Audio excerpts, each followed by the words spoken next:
سلام تخاتلتي أدو channel حزتكم قريب الله دمو بالزعوة داشبورد خمي غيرنا إننا بروفيشنال بورد نقيروي مبزحتهم على فيسبوك بيج زلهم كم تشجركم على استفلا لي كومنت حبيركم لهم بزي مسار دما داشبورد زنبره نا بروفيشنال بورد خمي غيرنا نقير إذا فيديو زي حزتكم قريب الله مالتي ስለዚህ ኣብዚ ዘሎ ፈላላይ ማክልቲዮም እንታይ እዩ እንታይ ኢና ከነስተኻኽል ዝግበና ከመይ ኢና ነስተኻኽል ዝግበና እንታይ ረብሓ ኣለዎ ንምንታይ ከምዚ ኮይኑ ዝብል ሕድሕድ ዝርዝር ክንሪኢና ስለዚ ሰናይ ምክታል ኮነልኩም ድማ ኣቀዲመ እምነ ናይ ዳሽቦርድና ና ፕሮፌሽናል ዳሽቦርድ ፌስቡክ ፔጅና ኣፈላላይ ቲ ሓደ ሬጉላር ፔጅ ዳሽቦርድ ከውን ከሎ ቤዚክ ቪው ይዝመፀና ናይ መጀመርያ ማለት እዩ ስለዚ ኣብዚ ዘሎ ሓደ ፔጅና ፖስት ንገብረሉ ወይ ስኬጁል ዝኾነ ተግባራት ዝርዝር ይዘምፀና ኖቲፊኬሽን ኢንቦክስ ስተጥራሕና ንርኢ ማለት እዩ ካሊ ላይክ ካኡ ኢንጌጅመንትና ማለት ምስመን ላይክ ገርና ኮመንት ዚኦም ይከሪአና ዝኽእል ማለት እዩ ስለዚ ታይ ከሓጽሮ ግን ኣብዚ ዝሓጽሮ ዳሽቦርድ እንተኮይኑ ፌስቡክ ፔጅና ማለት እዩ ሓደ ሞኔታይዜሽን ቱልስ ባህልሎ ንሶም ይሓጽረሎ ማለት እዩ ሞኔታይዝ ገንዘብ ተረኸበሎም ፕላትፎርምታት አለው ኣብቲ ፕላትፎርም ንስኻይ ተረኸበን ወይ ከዓ ወይ ተጽሕልኻን ማለት እዩ ካልኣይ ታይ ይሓጽረሎ ማለት እዩ ክሬተር ፎከስ ማለት አናሊሲስ ተሰርሐሉ ትንታነ ተሰርሐሉ እንተኮይንካ ኣብቲ ናይ ዳሽቦርድ እንተኮይኑ ትንታነ ክትሰርሕ ትኽእል ማለት እዩ ፌስቡክ ፔጅካ ማለት እዩ ስለዚ ካሊ ካመይ ትረኽቦ ዘለኻ ኤርኒንግ ትራኪንግ ዝበሃል ከመይ ዝበለ እዩ ወይ ከዓ ከመይ እዩ ዝብል ክትሰርሕ ትኽእል ማለት እዩ ካሊ ዝተፈላለዩ ፕሮግራማት ክትሰርሕ እውን ይትኽእል ኢኻ ኣብዚ ብጣዕሚ ከቢዱ ማለት ዳሽቦርድ ስለዚ ንመንዳ ዳሽቦርድ ዝሓሸ ወይ ከዓ ክጠቅም ዝኽእል እንተይልና ሓደ ቢዝነስ ፔጅ ንዝኾነ ምክንያቱ ትሕዝቶ ክሪኤት ዘይገብሩ ወይ ከዓ ብኩሉ ግዜ ትሕዝቶ ክሪኤት ዘይገብሩ ፖስት ዘይገብሩ እንተኮይኖም ዳሽቦርድ ፌስቡክ ፔጅም ዳሽቦርድ እንተኮይኑ ብዙሕ ዘጸግም ነገር የውሉን ማለት እዩ ስለዚ ኣብቲ ናይ ፕሮፌሽናል ፔጅ ክንመጽእ ከለና ግን ምክንያቱ ፔጅ ፌስቡክ ፔጅ ክልተ ነገር ስለልትሕዝ ማለት ፕሮፌሽናል ፔጅ እና ዳሽቦርድ ዝበሃል ማለት ስለዚ ኣቱም ዳሽቦርድ ዘለኩም ኢንቫይት ይኹም ትውሉ እምበር ፎሎው ትውሉ ትኽእል ኢኹም ግን ካልእ ሰብ መጽኡ እንታይ ይኽለኩም ኣድ ፍሬንድ ይኽለኩም ማለት እዩ ስለዚ ኣብዚ ታይና ክንሰርሕ ዝግበአና ማለት እዩ ፎሎው ክኸውን ክኽእል ነይዎ እቲ ፌስቡክ ፔጅና ፕሮፌሽናል ዳሽቦርድ ክባል ከሎ ፎሎው ክትውል ትኽእል ነይኩም ማለት ምክንያቱ ሓደ ፍሬንድ መጽኡ እንታይ ይኽለኩም ክኽእል ነይዎ ፎሎው ዝብል ክኸውን ክኽእል ነይዎ ኣድ ፍሬንድ ወይ ከዓ ኢንቫይት ፍሬንድ ክኸውን ይውልን ማለት ስለዚ እዚ መብዛሕትኡ እንታይ እዩ ፎከስ ዝገብር ኣብዚ ማለት እዩ ሓደ ፈጠርቲ ትሕዝቶ ዝኾኑ ብጣዕሚ ትሕዝቶ ዝፈጥሩ ኣፕግሬድ ይገብረሎም እዩ ብጣዕሚ ጠቃሚ እዩ ማለት ስለዚ ብጣዕሚ ዝለዓለ ኣድቫንስድ ዝኾኑ ፎሎወርስ ኣለዎ ስለዚ ኣብዚ ብጣዕሚ ሓሪፍ እዩ ማለት ሓደ ኤሊጂብል ቸክ ይገብረልኩም እዩ ሞኔታይዝ ምግባር ገንዘብ ክሰርሐልኩም ተኮይኑ ቸክ ይገብረልኩም ሎ ማለት እዩ ስለዚ ሞኔታይዜሽን ትሉ ዝዓበየ እዚ ካብ ናይ ዳሽቦርድ ማለት እዩ to overview ትዝረኸብኩም ገንዘብ ከዓ በደንብ ይረአየኩም እዩ ንኣብነት ካብ ሪል ዲዩ ካብ ቦነስ ዲዩ ካብ ስታር ዲዩ ካብ አድስ ዲዩ ካብ ቪዲዮ ዲዩ ካብ ኮንቴንት ዲዩ ካብ ዝተፈላለዩ ቱልስ ነው ካብዚኦም ትረኽቦም በደንብ ገይሩ አናሊሲስ ገይሩ ይወኩም የሪአኩም ማለት እዩ ምክንያቱ ሓደ አፕግሬድ ዲዩ ካብ ዳሽቦርድ ዝዓበየ እዩ በደንብ እውን ስፍሕ ዝበለ እዩ ስለዚ ንምዕባይ እውን ፌስቡክ እንታይ ሪኮመንድ ይገብር ፌስቡክ እውን ብጣዕሚ ባዕሉ ሪኮመንድ ዝገብሮ ወይ ከዓ ዘተባብዑ እንታይ እዩ ፕሮፌሽናል ዳሽቦርድ እዩ ስለዚ ፕሮፌሽናል ዳሽቦርድ ተዝኸውን እዩ ፌስቡክ ባዕሉ ዘተባብዑ ካማት እዚኦም ዝጥቀም ኮን በዓል መድዮም እንተይልና ሓደ ኣብዚ ኮንቴንት ክሪኤተራት ዝኾኑ ትሕዝቶ ዝፈጥሩ ንኣብነት ኣብቲ ፌስቡክ ትሕዝቶ ጽሑፋት ዝተፈላለዩ ጽሑፋት ፖስት ዝገብሩ ዝተፈላለዩ ቪዲዮታት ፖስት ዝገብሩ ትጽዕነ ፈጠርቲ ብዝተፈላለየ ሓሳብ ብዝተፈላለየ ርእሲ ተጽዕኖ ዝፈጥሩ እዚኦም ብጣዕሚ ይጠቅም እዩ ነዚኦም እዩ ማለት ኣብዚኦም እንታይ እዩ ዘሎ ፎሎው እዩ ዘሎ ኦሬዲ ሓደ ፌስቡክ ፔጅ ዘለዎ ፈሎው ይክገብር ዝኽእል ፍሬንዱ ካ እንታይ ዝገብርዎ ፈሎው እዮም ዝገብርዎ ማለት ንሱውን ፈሎው ይዝገብር ሰሙን ፈሎው እዮም ዝብልዎ ኣብዚ አድ ፍሬንድ ዝበሃል የለን ማለት እዩ ሶ ትመበል ካላይ በደንብ ክነስተኻኽሎ ዝግበና ሓደውን ታዩ ፕሮፌሽናል ዳሽቦርድ ከመ ይዝኸፍል እዩ ምክንያቱ ኤሊጂብል እንተኮንካ ይኸፍለካ እዩ ኤሊጂብል እንደዚህ ይኾንካ ግን ማለት ክራይተሪያ ተሟሊኻ ማለት ኤሊጂብል ማለት ክራይተሪያ ተሟሊኻ ትዝዋሃብካ ረቋሕ ተሟሊኻ ክኸፍለካ እዩ እንተዚህ ኮይኑ ግን ኣይኸፍለካን ኩሉ ዳሽቦርድ ስለ ዝገበርካዮ ክኸፍለኒ ኢልካ ምጓዓዝ ያው ከምዚ ይኸፍል ክትፈልጥ ነካ ማለት እዩ ስለዚህ ሞኔታይዜሽን ዝበሃሉ ወይ ከዓ ገንዘብ ትኸፍለሉ ፓርትታት ወይ ካቶም ገንዘብ ትኸፍለሎም ትኽእሎም ከንታይታ እዮም ዝብል እንተኮይኑ ተሪና ማለት እዩ ሓደ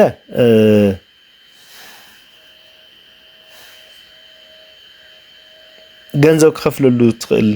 ወይ ከዓ ክትኸፈለሉ ትኽእል ኣብ እንሪእሉ ሓደ ፕሌይ ሪልስ ዝበሃል እዮም ዝኾነ ቪዲዮ ክሪኤት ጌርካ እቲ ቪዲዮ ክጻወት ከሎ እዚ ብምንታይ ብኢንቫይት ኦንሊ ማለት እዩ ኢንቫይት ኦንሊ ሓደ ሞኔታይዝ ክትከውን ትኽእል ኢንቫይት ጥራሕ ማለት እዩ ካላይ ኢንስትሪም አድስ ዝበሃል ኣብ ቪዲዮኻ ማስታወቂያ መሓላለፍ ከሎ ፕሮሞት ክግበር ከሎ ኣብውን ካሊ ኢሎ ማለት ሳልሳይ ኣብዚውን አድስ ኦን ሪልስ ዝበሃል ኣሎ ቶም ሪል ዝበሃሉ አድ ማስታወቂያ መሓላለፍ ማለት እዩ ካሊ እንደገና ፋን ዶኔሽን ዝበሃል ኣሎ ማለት ፋን ናትካ ደገፍቲ ናትካ ከተዋዕኻ ዝኽእሉ ስታር ኮኻ ከሎ ካብዚውን ገንዘብ ትረክብ ሓንቲ ስታር 0.01 ዶላር እያ ስለዚ ሳብስክሪፕሽን ማለት ሳብስክራይብ ገብር ከሎ ዝኾነ ክፍሊት ምኽፋል ማለት ሳብስክሪፕሽን ማለት ኣብነት ናተይ ፔጅ ሳብስክራይብሽን ድሕሪ ቀሚጠሉ ሓደ ሳብስክራይብ ዝገብር 0.1 ዶላር እዩ እንተይለ ሳብስክራይብ ምስ ገበረ እንታይ ክገብር ሎ ማለት እዩ 0.1 ዶላር ይኸፍሎ ማለት ካብዚኦም ኢኻ ትረኽበሉ ስለዚ ናይ ፕሮፌሽናል ዳሽቦርድ ሞኔታይዝ ዝኾንካሉ ተኾይንካ ዘለዎ ጥቕሚ እዩ ዝርዝር ማለት እዩ ስለዚ ፕሮፋይልና ወይ ከዓ ፌስቡክ ፔጅና ናብዚና ክንቕይሮ ዝግበአና ማለት ስለዚ ሞኔታይዜሽንና ኣብ ምንታይ እዩ ዲፔንድ ዝገበረ እንተይና ሓደ ካንትሪ እዩ ንኣብነት ኣብ ኢትዮጵያ ዝበልኩሞ ወይ ከዓ ኣብ ካሊእ ዓዲ ዝበልኩሞ ቀይርዎ መብዛሕትኡ ኣብ ኢትዮጵያ ቶታሊ ይሰርሕን ፌስቡክ ማለት ስለዚ ቀይርዎ ናብ ኣሜሪካ ናብ ኣውሮፓ ናብ ካሊእ ዓድታት ቀይርዎ ማለት ስለዚ እዚ ቁጥር ሓደ ኢኹም ትቀይሩ ዝግበአኩም ማለት እዩ ካሊ ፔጅኩም ናይ ፌስቡክ ሕግ ክኽተል ክኽእል ነይዎ ናይ ፌስቡክ ፖሊሲታት እንድሕር ዘይተኸተለ ፖሊሲ እንታይ ማለት እዩ ኣብ ፌስቡክ ማለት ጸርፊ ዝኾነ ምንኣስ ካብቲ ሓደ ናብቲ ሓደ ሃይማኖታዊ ፖለቲካሊ ወይ ከዓ ናይ ዝኾነ ኣስነዋሪ ዝኾኑ ነገራት ቪድዮታት ምልቃ ኣስነዋሪ ዝኾነ ሓደ ምንኣስ ዓይነት ነገራት እንድሕር ሃልይዎ ኮይኑ ፌስቡክ ሞኔታይዝ ይገብረኩም ወይ ከዓ ጠጠው ይብለኩም ሎ ማለት እዩ ስለዚ ካብዚ ዓይነት እዚ ክትርሕቆ ትኽእልኩም ሶ ክትጥቀምሉ ዝግበአኩም ንትምህርታውና ሓደ ነገር ሓበሬታን ምቅያር እንተዚ ኮይኑ ንዝኾነ ሓደ ናይስካን ሓደ ዕቢኻ ወይ ከዓ ሓደ ነፀረፍካ ሓደ ናበልካ እንተ ኮይኑ ሃይማኖት ነክ ዓሌት ዘርኢ ፖለቲካ ኮታስ ዝኾነ ነገራት ሕማቅ ነገራት ዘልዕል ተኮይኑ ፌስቡክ ሞኔታይዜሽን ክትሓልፈ ትኽእል ፖሊሲ ስለ ዝጻረር ማለት እዩ ሃሊ ኮፒራይት ማለት ናይ ሰብ ቅዳሕ መሰል እንድሕር ዘይተኸቲልኩም ንሱውን ሓደ እንታይ ይገብረልኩም ማለት እዩ ጠጠው ይብለኩም ኣይሕልፈኩም ማለት እዩ ስለዚ ሚኒማም ከተማልዎ ዝግበአኩም ፎሎወር እዩ ፎሎወርና ቪው ኢንጌጅመንት ማለት እዩ ሚኒማም ፕሮፌሽናል ዳሽቦርድ ከድልየኩም ዝኽእል ካብ 10,000 ፎሎወር እዩ ስለዚ ቪው ከዓለኩም ተመልካቲ የድልየኩም እዩ ኢንጌጅመንት ማለት ላይክ ኮሜንት ሼር ዚኦም እዮም ኢንጌጅመንት ዝበሃሉ ስለዚ ክንደይ ኢንጌጅመንት ገይሩ ባዕሉ ካልኩሌት ገይሩ ይሰርሐልኩም ኣብ ፕሮፌሽናል ዳሽቦርድ ማለት ስለዚ ኣቶም ዳሽቦርድ ዘለኹም ናብ ፕሮፌሽናል ዳሽቦርድ ቀይርዎ ከመይ ጌርና ንቀይሮ ዝብል ሕቶ ግን ቀፂል ዘሎ ቪድዮ ብደንብ ስለንርኢ ኣብዚ ክትጭንቀ ይብልኩምን ማለት እዩ ሕፅር ብዝበለ ብደንብ ስለንሪኦ ማለት እዩ ስለዚ ስቴፕ ከመይ ጌርና ኢና ፕሮፌሽናል ዳሽቦርድ ስቴፕ ክንቀይር ንኽእል ኢና ንኣብነት ሞባይል እንተኮይኑ መጀመርያ ክንከፍቶ ንኽእል ኦብቪየስሊ ፌስቡክ ኣፕ ኢና ወይ ካብ ፕሌይ ስቶር ወይ ካብ ኣፕ ስቶር ነውርድ ሶ ኣብኡ ምሳእተና ፔጅ ዝብልና 3 ዶትስ ዝብነዩ ኦልሬዲ ፕራክቲካል ሎ ቪድዮ ቀፂሉ ዘሎ ትሪእዎ ኢኹም እዚ ክልስ ሓሳቡ እዩ ስለዚ ፕሮፌሽናል ትልሱ ዝብል እንዮ ኣብኡ ክሊክ ትገብሩ ማለት ሶ ሰሌክት ትገብርኩም ፕሮፌሽናል ዳሽቦርድ ባዕሊ ዝመጽእ ማለት ዝኾነ ፅሑፍ ሎ ዝመጽእ ኣብኡ ተርን ኦን ፕሮፌሽናል ተርን ኦን ፕሮፌሽናል ሞድ ዝብልንዮ ስለዚ ሳክሊክ ትገብሩ ሳክሊክ ምስ ገበርኩም እንታይ ይመፀልኩም ማለት እዩ ፎሎው ሴት አፕ ባዕሉስ እንታይ ይመፀልኩም ፎሎው አፕ ይመፀልኩም ካታጎሪ ኮንቴንት ታይፕ ኦዲየንስ ሕድሕድ ኣሎ ብዝኾነ ግን ስለ ሓድሽ እንተኮይንኩም ፔጅ ማለት ፌስቡክ ፔጅ ከመይ ጌርካ ንሰርሕ ሓድሽ እንተኮይንኩም ግን እዛ ቪድዮ ወይ ከዓ እዛ ምስሊ እዚኣ ርአይዋ ቅድም ሕዚ ሰራሕዎ ስለ ዝኾነ እዛ ምስሊ እዚኣ ርአይዋ ከመይ ጌርካ ናብ ፔጅ ፌስቡክ ኖርማል ፌስቡክ ናብ ፔጅ ከም ትቀይር እዚኣ ምስሊ ርኢኹም ክትስተኻኸሉ ትኽእል ኢኹም ስለዚ ኣብ ዲስክቶፕ ወይ ከዓ ሞባይል ተኮይንኩም facebook.com ኢኹም ተኣትዉ ኦብቪየስሊ የትም ቦታ .com ሰኣተኹም ሶ ኣብኡ እውን ፌስቡክ ፔጅ ዝብል ኣሎ ክሊክ ገይርኩም ኣብቲ ራይት ክሊክ ማለት እዩ ኤኒዌይ ኣብዚ ያው ኣቱም ፕሮፌሽናል ወይ ከዓ ዳሽቦርድ ኮይንኩም ዘሎ ከምዚኣ ገይርኩም ተስተካክሉ ሕዚ ስለዚ ዳሽቦርድ እንተኮይንኩም ራይዋማ ናቲ ሕዚ ናብ ዳሽቦርድ ቀይረያ ኣለኹ ኣነ ሶ ኣድ ስቶሪ ወይ ከዓ ኣድ ፍሬንድ እዩ ዝብል ናትኩም ከምዚ ዝመፅእ ፕላስ ወይ ከዓ ዳሽቦርድ ኢሉ ይመፀልኩም እዚ ማለት እዩ ስለዚ እዚኢኹም ትቀይርዎ ዝግበአኩም ማለት እዩ ብደንቢ ኣስተውዕሉ እዚ ኣብዚኢኹም ትቀይርዎ ሶ እታ ከርሰር ብደንቢ ርአይዋ ማለት ስለዚ ኣብዚኣ ትኸዱ የማናይ ከይድኩም ኣካውንት ዝብልኒያ እዚኣ ክሊክ ትገብርዋ መሊስኩም ኣብዚኣ እንታይ ትመፁ ማለት እዩ ኣብታ ስምኩም ዘላ ብላዕሊ ክሊክ ትገብሩ ማለት እዩ ስለዚ ኣብታ ስምኩም ዘላ ክሊክ ምስ ገበርኩም ርአይዋ ማለት እዩ እታ ስምኩም ዘላ ክሊክ ትገብርዋ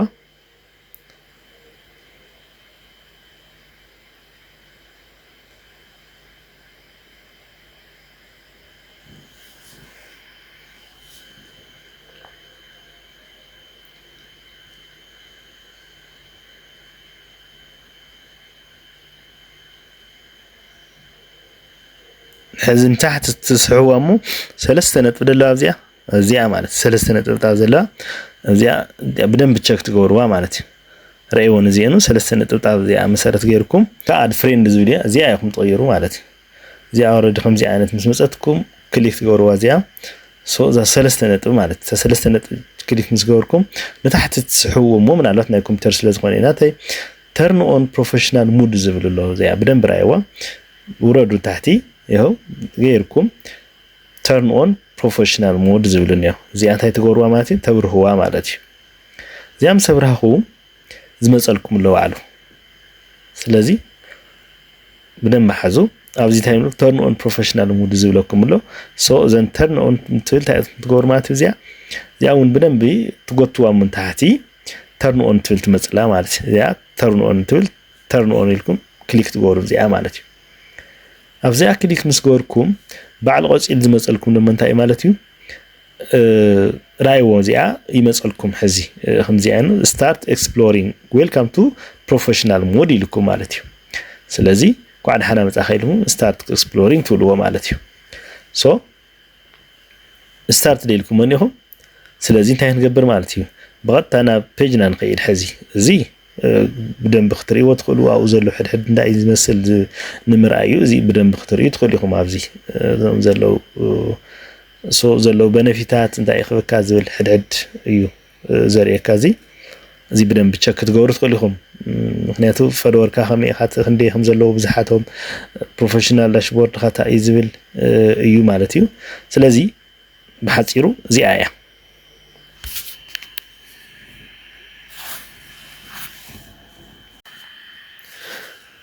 زيان داشبورد مالت زيا كم زيا تمثلكم نعمت ويكلي بروجرس زهوكم كم زي عينتيو رايو تاكسر برنبرايوا يور ويكلي بروجرس زبللو سلازي بزي مسارت كليك تقورو زي تريو تعينيكم نعمت نايت سومن زي انا حزلني زيوم سريح اللهو زي سراح هو كارلو مالتي ስለዚህ እዚታትዩ ፕሮፌሽናል ዳሽቦርድ እንትኮይን እዚ ሆኩም ማለት እዩ ኣብ ዳሽቦርድ ግን የለን ከምዚ አይነት አይመፀልኩምን ስለዚህ እዚኹም ቼክ ናገርኩም ትኸዱ ማለት እዩ ካው ቼክ ትገብርዎ ፕሮፌሽናል ዳሽቦርድ ምዃኑ አፍትናይ ጸጋማይ እንታይ ኣሎ ማለት እዩ ፕሮፌሽናል ዳሽቦርድ ኢሉ ይመፀልኩም ማለት እዩ እዚ ማለት እዩ ስለዚህ ፕሮፌሽናል ዳሽቦርድ ኢሉ ይመፀልኩም አዚ ሶ ትክክለኛ ይኹም ዘለኹም ማለት እዩ ፕሮፌሽናል ዳሽቦርድ ይኹም ዘለኹም ሶ ኣብዚ ከተስዕሉ ዝግበኩም ናብነት ሕዚ እንታይ ሎ መስለኩም ኣብዚ አድ ፍሬንድ ዝብሉን ነው እዚኦም ሕዚታ እዮም ማለት ወይ ኖርማል ፌስቡክ ይዘሎ ወይ ከዓ ዳሽቦርድ እዮም ዘሎ ማለት ስለዚ ኣብዚ ተሎ ፎሎው ዝብልኒ ሓቀ ሕዚ ፕሮፌሽናል እዩ ማለት እዚ ስለዚ ናትኩም ና ፎሎው ቅየር ክኸልኒዎ ከምዚ ዓይነት እዩ ክኸውን ዝግብኦ ፎሎው ናብነት ኣነ ሕዚ ፕሮፌሽናል ዳሽቦርድ ስለ ዝቀየርክዎ ፎሎው ኢለየንኹ ንሶም እውን ፎሎው እንተ ንዓይታ ይኩል ንኽእል እዮም ፎሎው ኩል ንኽእል እዮም ማለት ስለዚ ናብዚ ኢኹም ትቀይርዎ ብደንብ ዝተውዕሉ ስለዚ ዞም አድ ፍሬንድ ዝብሉ እዚኦም ሕዚ ዘይተቀየሩ እዮም ዘይስተኻኸልዎም ማለት እዩ አድ ፍሬንድ ዘሎ ከምዚ ክኸውን የብሉናትኩም ስለዚ ፎሎው ዓይነት ክመጽእ ክኽእልኒዎ እምበር አድ ፍሬንድ ዝብል ክመጽእ የብሉን ማለት ንኣብነት ኣብዚኣ ሕዚ ረእይዋ ፎሎው ምክንያቱ ኣነ ሕዚ ፎሎው ክገብሮ ከለኹ ፎሎው ይገብር ማለት ንኣብነት ናተይ ሕዚ ንዓይ ፎሎው ዝገብር ነው እዚኣ ቸግቦ ረእይዋ ኣብዛ ኖቲፊኬሽን እዚኣ ትረአየኩም ዘላ ማለት እዩ እዛ ኖቲፊኬሽን እዚኣ ሕዚ ንኣብነት ያው ስምረት ተኽላይ እና ተወረ እዚኦም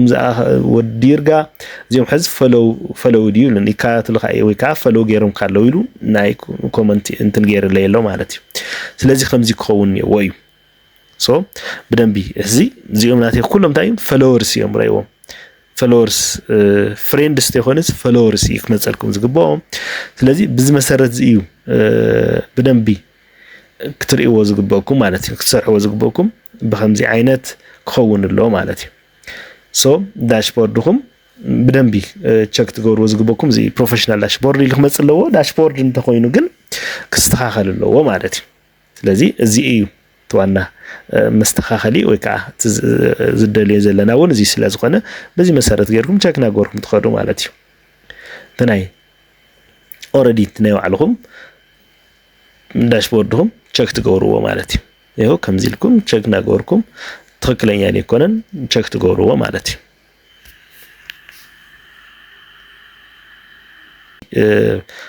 ኦሬዲ ስለዘሎ ምንም ዘጸግመና ነገር የለን ፕሮፌሽናል ዳሽቦርድና ሓደ እንታይ እዩ አፍተር ኢናብሊንግ ፕሮፌሽናል ዳሽቦርድ ማለት ፕሮፌሽናል ዳሽቦርድ ና ምሳብራህና ክንረኽቦ ንኽእል ሓደ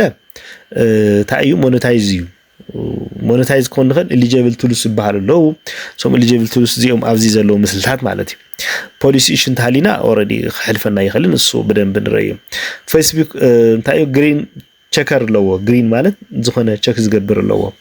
ቸክ ገይሩ ክሕልፈካ እዩ ቸክ ገይሩ ዘይሕልፈካ እንተኮይን ግን ያው ተወደቀለሃ ማለት ስለዚ ብዚ እዩ በደንብ ሶትናይ መጨረሻ ኣብዚ ቪዲዮ እዚ ታዝ ሓለፈት ቸገርኩም አትኮኒኩም ለተስፋ ገይረ ወይ ካታ ቪዲዮ ቀይርኩም ትኮኒኩም አቱም ፕሮፌሽናል ሙድ ዘይለኩም ወይ ካ ዳሽቦርድ ዘለኩም ማለት ስለዚ ሳመሪ ክንገብር ከለና እንታይ እዩ ሓደ ዩዋሊ ዘድልየኩም ኩሉ ግዜ ዘድልየኩም ኮንቴንት ትሕዝቱኩም ኦሪጂናል ክኸውን ነው ናይ ባዕልኩም ክኸውን ክኽእልኒዎ ኮፒራይት ቫዮሌሽን ወይ ከዓ ናይ ኮፒራይት ሕሰት ሕግታት ናይ ፖሊሲ ናይ ፌስቡክ ፖሊሲ ጥሕሰት ክህሉ ይውልን ስለዚ ካልእ እንደገና ፌክ ማለት ብዝተፈላለዩ ሶፍትዌራት እንታይ ምግባር ማለት ፌክ ምስራሕ نعمل سبسكرايبر فولوور مبزح بحد جزء نك حد شح نعسة الشح نعمل الشح مبزح زيومو بتعمل سخل كل يوم على فيسبوك كالي إننا consistent posting مالت consistent كتجبر لك already حد ورحي post ناجور كاتني حد واحد تفنتي خونسي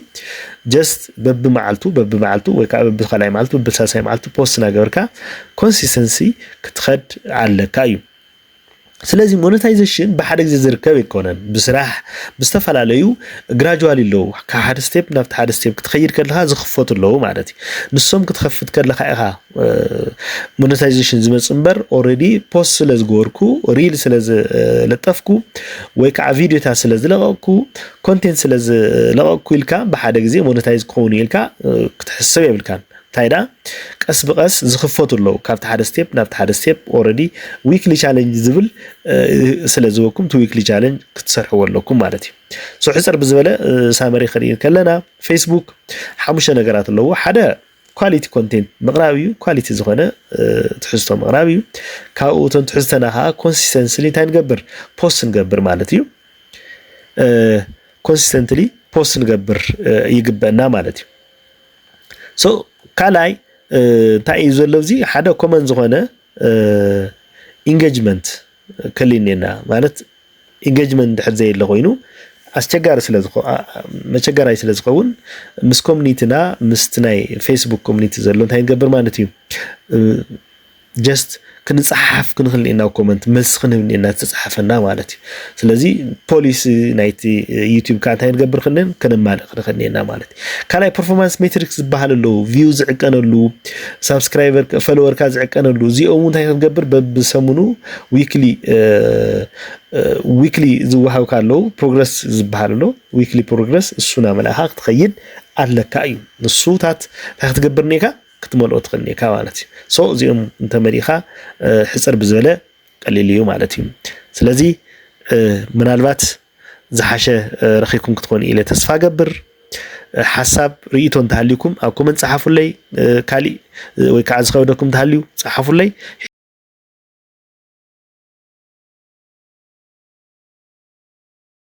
ቦሞ ከመይ ረኺብኩማ እታ ዳሽቦርድ ቀይርኩማ ዶ ወይስ ከመይ ረኺብኩም ኣለኹም ቀይርኩም አንተ ኮይንኩም አስተያየት ጻሓፉለይ ኣብ ኮመንት ጻሓፉለይ ዝኸበደኩም ነገር እንተሃልዩኻ ኣብ ኮመንት ጻሓፉለይ ወይ ከዓ ቀጻሊ ከምዚ ዓይነታት ፍታሕ ክፈጥሩ ዝኽእሉ ኮንቴንት ሒዘልኩም ቀርብ እየ ርእይቶ ጻሓፉለይ ስለዚ ስለ ዘዳመጽኩም ብጣዕሚ ዘመስግን ሳብስክራይብ እና ሼር ኮመንት ዘይገበርኩም ግን ሳብስክራይብ ሼር ኮመንት ግበሩ ቻው ደሓንኩኑ እዛ ቀፂላ ዘላ ቪድዮ ደሞ ተመልከቱ ጠቕመኩም እያ